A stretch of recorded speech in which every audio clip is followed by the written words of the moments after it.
ঢাকা শহরের নিরাপত্তা খুব গুরুত্বপূর্ণ একটা বিষয়। এই শহরে অনেক সময় ছিনতাই হয়, এই শহরে অনেক সময় দেখা যায় মানুষকে চাঁদাবাজি করে মেরে ফেলা হয়, কিংবা রাস্তার মধ্যে ট্রাফিক জ্যাম, দেখা যায় রাস্তার যে গাড়িগুলো একটা একদিকে চলে একটা আরেক দিকে চলে, এটা কোনো নিয়ন্ত্রণ করা যায় না। পৃথিবীতে বিভিন্ন জায়গায় যারা এই ট্রাফিক রুলসকে একটা নিয়ন্ত্রণের মধ্যে নিয়ে আসতে পেরেছে তারা সিসিটিভি ক্যামেরার মাধ্যমে নিয়ে এসেছে, এবং এই সিসিটিভি ক্যামেরার মাধ্যমে ট্রাফিক রুলস থেকে শুরু করে সিকিউরিটি থেকে শুরু করে সেখানে শব্দ দূষণ সম্পূর্ণ সব বিষয়গুলো কিন্তু নিয়ন্ত্রণ করা হয়। কিন্তু আমরা দেখতে পাই ঢাকা শহরের মধ্যে, এত বড় একটা শহর, এই শহরের মধ্যে সরকারের হাজার হাজার কোটি টাকার বাজেট থাকে, কিন্তু এই শহরের মানুষদের নিরাপত্তা দেওয়া, এই শহরের মানুষকে নিরাপদ করার জন্য সরকারের কোনো পদক্ষেপ নেই। এই শহরকে নিরাপদ করতে হলে এই শহরের শতভাগ সিসিটিভি ক্যামেরার অধীনে নিয়ে আসার কোনো বিকল্প নাই। আমরা যদি এই শহরের শতভাগ সিসিটিভি ক্যামেরার অধীনে নিয়ে আসতে পারি তাহলে এই শহরকে আমরা নিরাপদ করতে পারবো। এই শহরকে শতভাগ সিসিটিভি ক্যামেরার অধীনে নিয়ে আসতে খুব বেশি কিন্তু টাকা পয়সার প্রয়োজন নেই। এই ক্ষেত্রে এই শহরে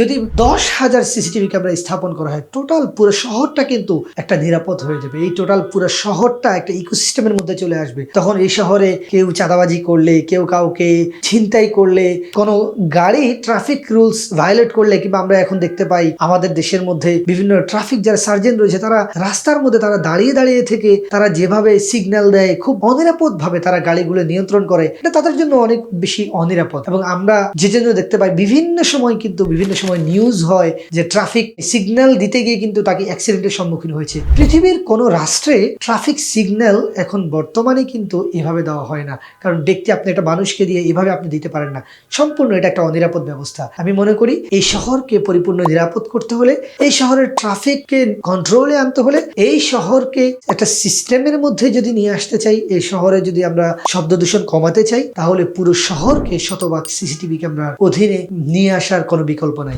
এই সরকার তারা ক্ষমতা নিয়েছে, আমরা আশা করব তারা খুব দ্রুত এই শহরকে শতভাগ সিসিটিভি ক্যামেরার অধীনে নিয়ে আসবে এবং এই শহরকে নিরাপদ শহর হিসাবে গড়ে তুলবে।